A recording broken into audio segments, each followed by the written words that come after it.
Party आगे चुनाव की है? मुद्दा सबसे महत्वपूर्ण है शिक्षा और रोजगार। जिन किसानों की ज़मीन एक्वायर कर ली जाती हैं उनमें स्थापित होने वाले कॉलेजों में उनके बच्चों को एडमिशन नहीं मिलते, उन पर लगने वाले उद्योगों में उनकी भर्ती नहीं होती। और भारतीय जनता पार्टी के 5 साल के शासनकाल की उपलब्धि ये है कि कंपनियों के बाहर बोर्ड लग गए हैं कि 200 किलोमीटर तक के आदमी की भर्ती नहीं होगी। तो ये अन्याय है इस क्षेत्र के साथ। सबसे महत्वपूर्ण मुद्दा हमारा ये होगा, ये बोर्ड उखाड़ने का काम करेंगे, लोकल बच्चों की भर्ती कराएंगे। दूसरा, जो फ्री होल्ड कॉलोनियाँ हैं उनको नियमित कराएंगे। सोसाइटियों में बहुत से फ्लैट बायर्स ऐसे हैं जो पैसे देने के बाद भी उनकी रजिस्ट्री नहीं हो रही हैं, उनकी रजिस्ट्री कराएंगे।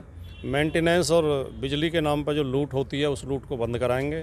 क्षेत्र में गवर्नमेंट कॉलेज, गवर्नमेंट हॉस्पिटल खुलवाएंगे, बड़े पार्क बनवाएंगे, एक बड़ा पुस्तकालय बनवाएंगे और क्षेत्र का विकास करेंगे। ये हमारे मुद्दे हैं।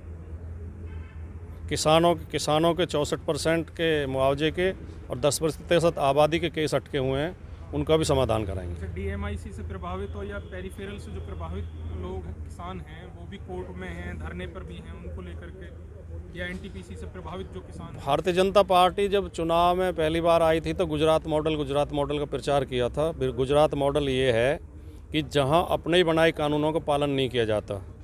लैंड एक्विजिशन एक्ट ये कहता है कि किसानों को शहरी क्षेत्र में सर्किल रेट का 2 गुना और ग्रामीण क्षेत्र में 4 गुना मुआवजा दिया जाएगा। उसका पालन खुद सरकार नहीं कर रही है। जो हवाई अड्डे के लिए ज़मीन एक्वायर हुई उसमें जिन गाँवों, जो इंटीरियर के गाँव जिनमें कोई सुविधा नहीं है, सड़क तक नहीं है, उन्हें शहर घोषित कर दिया कि किसानों को मुआवजा न देना पड़े। इसलिए तो ये अन्याय है और इसका विरोध किया जाएगा।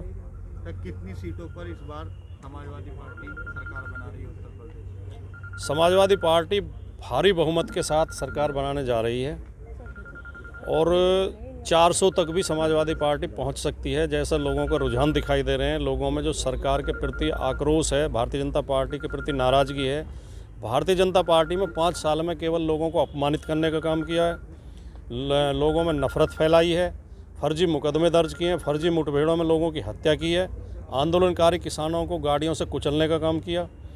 जो सरकार के खिलाफ बोलता है उसे देशद्रोही बता देते हैं, पाकिस्तानी बता देते हैं, खालिस्तानी बता देते हैं। हजारों लोगों के खिलाफ इस तरह के मुकदमे दर्ज किए गए हैं। एक पत्रकार साथी ने जो प्राइमरी स्कूल में बच्चे नमक से रोटी खा रहे थे उसको वीडियो दिखा दिया तो उसके ऊपर देशद्रोह का मुकदमा कायम करके NA लगा के जेल में डाल दिया। तो ये सरकार की तानाशाहीपूर्ण जो कार्रवाइयाँ रही हैं, इसकी वजह से जनता में बहुत भारी नाराज़गी है, बहुत भारी आक्रोश है और जनता समाजवादी पार्टी को समर्थन कर रही है।